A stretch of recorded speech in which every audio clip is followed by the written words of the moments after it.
ओम श्री परमात्मने नमः। तत्रयोदशोऽध्याय। श्रीभगवानुवाच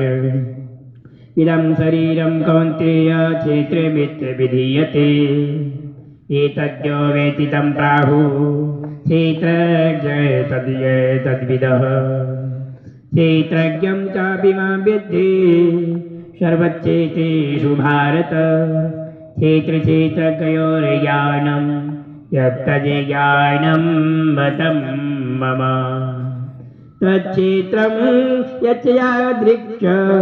यद्विकारी यतश्च यत् सचयो यत्प्रभावश्च तत्समासेन मे शृणु। ऋषिभिर्बहुधा गीतं छन्दोभिर्विविधैः पृथक् ब्रह्मसूत्रपदैश्चैव हेतुमद्भिर्विनिश्चितैः महाभूताद्यहङ्कारो बुद्धिरव्यक्तमेव च इन्द्रियाणि दशैकं च पञ्चचेन्द्रियगोचरा इच्छा द्वेष सुखं दुःखं सङ्घातश्चेतना धृति एतच्क्षेत्रं समासेन सविकार्यमुदाहृतम् अमानित्वा मदम्भित्वा महिंसा क्षान्तिरार्जवम्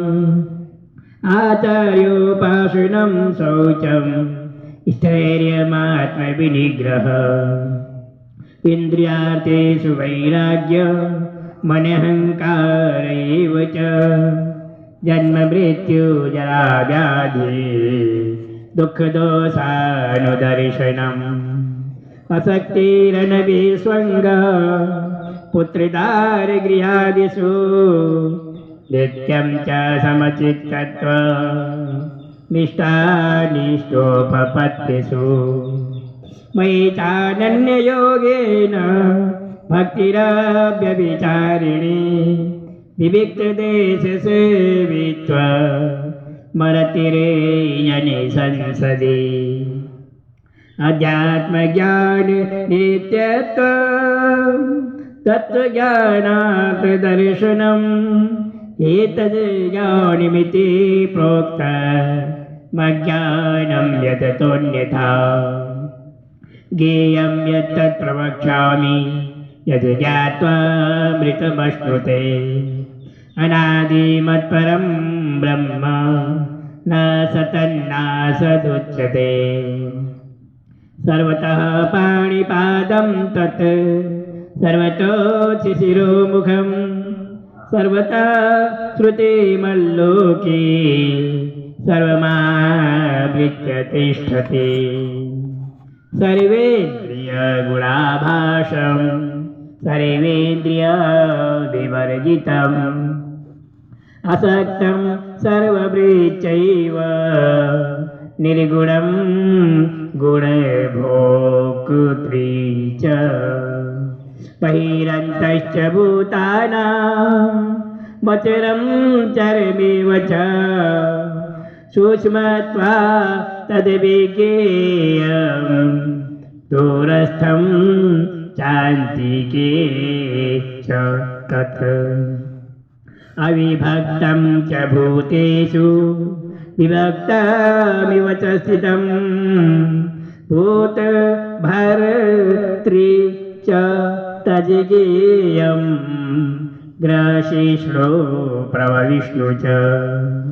ज्योतिषामपि तज्ज्योतिस्तमसः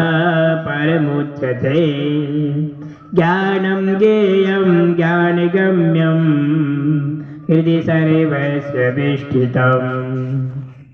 इति क्षेत्रं तथा ज्ञानं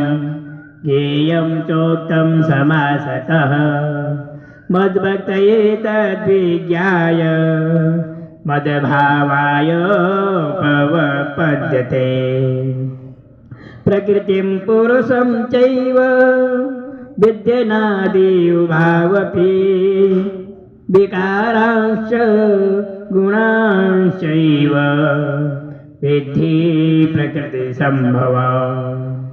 कार्यकरणकर्तृत्वे हेतुः प्रकृतिरुच्यते पुरुषः सुखदुःखाणां भोक्तृत्वे हेतुरुच्यते पुरुषः प्रकृतिस्थो हि भुङ्क्ते प्रकृतिजान् गुणान् कारणं गुणसङ्गोच्य सदसद्यो निजन्मसु उपद्रष्टानुबन्धा च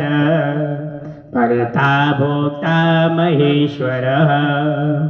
परमात्मेति चाप्युक्तो देहेऽस्मिन् पुरुषः परः य एवं वेत्ति पुरुषं प्रकृतिं च गुणैशः सर्वथा वर्तमानोऽपि न स भूयोऽभिजायते ध्यानेनात्मनि पश्यन्ति केचिदात्मानमात्मना अन्ये साङ्ख्येन योगेन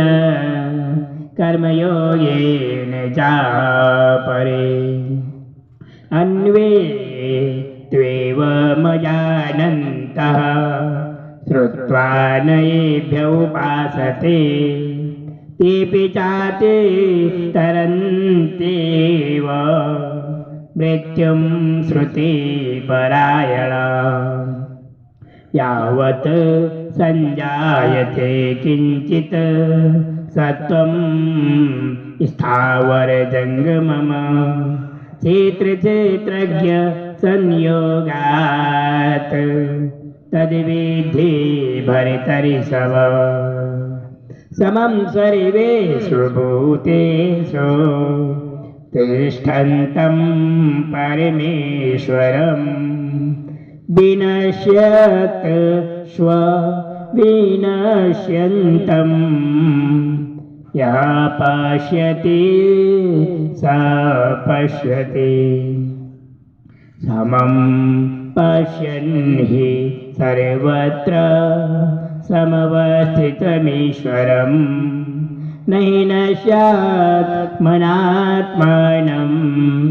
ततो याति परां गतिम् प्रकृतैव च कर्माणि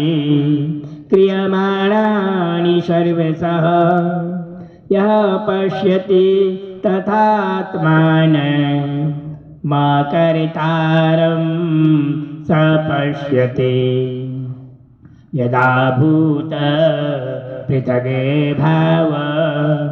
मेकस्थमनुपश्यति ततैव च विस्तारं ब्रह्म सम्पद्यते तदा अनादित्वान् निर्गुणत्वात् परमात्मायमव्ययः शरीरस्थोऽपि कौन्तेय न करोति न लिप्यते यथा सर्वगतं सौक्ष्म्यादाकाशं नोपलिप्यते सर्वत्रावस्थितो देहि तथात्मा नोपलिप्यते यथा प्रकाशयति कः कृष्णं लोकमिमं रवि क्षेत्रं क्षेत्री तथा कृष्णं प्रकाशयति भारत क्षेत्रक्षेत्रज्ञयोरिव मन्तरं यानि चक्षुषा भूतप्रकृतिमोक्षं च ये विदुरे यान्ति ते परम्। ॐ तत्सदिति श्रीमद्भगवद्गीता स्वोपनिषत्सु ब्रह्मविद्यायां योगशास्त्रे